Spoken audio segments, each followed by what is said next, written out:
Hello, Colin's class. Um, yeah, Colin and I had a little mix-up, and I can't talk at 2 o'clock in the morning because I have to get up at 6 in the morning to drive to North Lakes, which is about 2 hours from here, and do a workshop for kids who have problems north of Brisbane. Now, that's what I was told, actually. That was actually how they described it. They actually said kids who have problems. So I have to do that. Leave early and drive for a million hours and get up there. So I'm not able to chat with you at 2 o'clock in the morning. So, hi, I'm going to chat with you now. I'm in Australia. My name's Jason Nelson. I'm here at home. It's about 10:30 or so. You can see my Friday night is incredibly exciting. What am I doing? I'm sitting here on my couch. I'll show you the room. This is the downstairs room we have here. So here, shall I take you around since we have some time? Let's go. Come on. We'll be friends. So, what do we have in here? Let's see. We've got, this is a computer area. Trying to see if I can see that. There we go. That's a computer area. My girlfriend likes to collect art, so she spends a lot of money on art. So around the house we have lots and lots of art on the walls and things. I think she spends a lot of money on it. All right. And this is my dog. Can you see that? He's really sleeping now. There he is. His name's Zach. Now, Zach is 14 years old.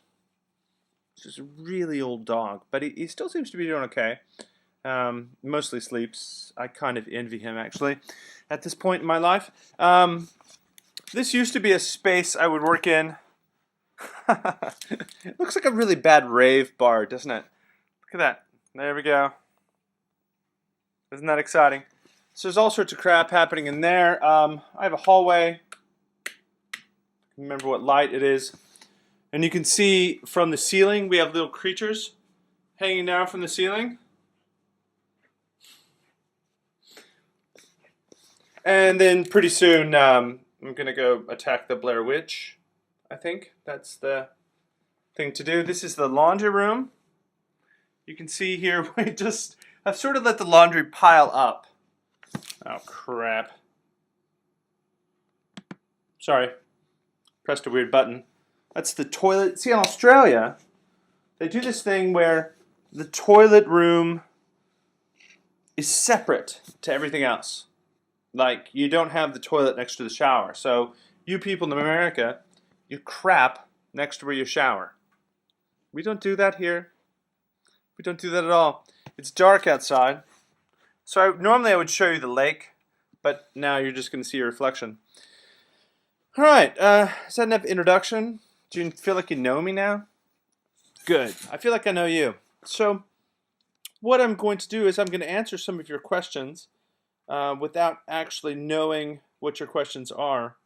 Oh, by the way, on the television here, I want to see how this will look. Look at that. Some horrible movie.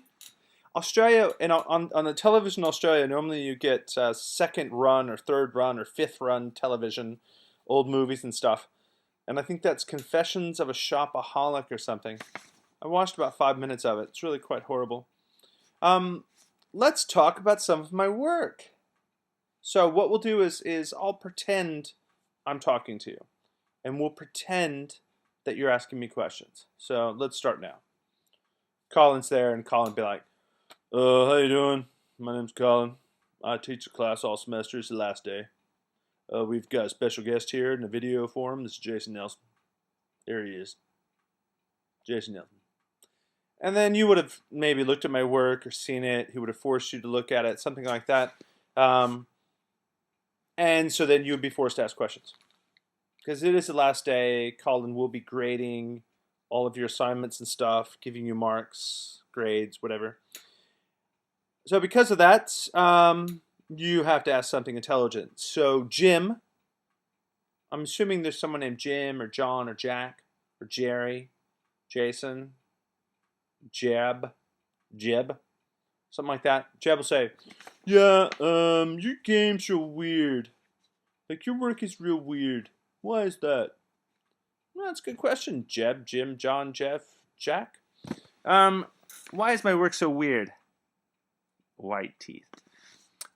Well, hell, I don't know why my work's so weird. Why is my work weird? Uh, maybe because that's just what comes out of my brain.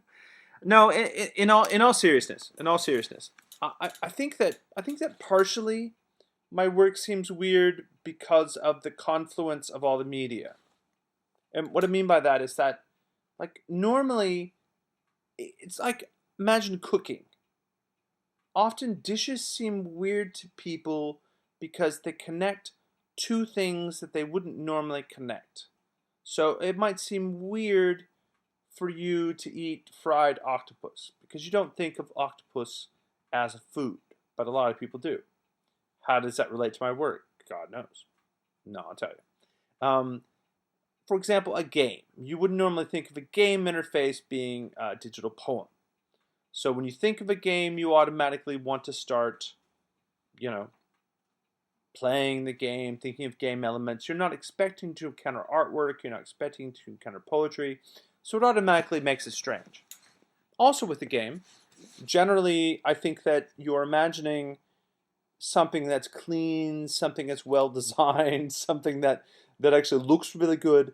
You know, and in my cases, my stuff's hand drawn, messy, strange. Um, and so because of that, I think it becomes an odd experience for people. A lot of my interfaces, I mean, I've made about 40, 50 works in the past, God knows, 6 years or so.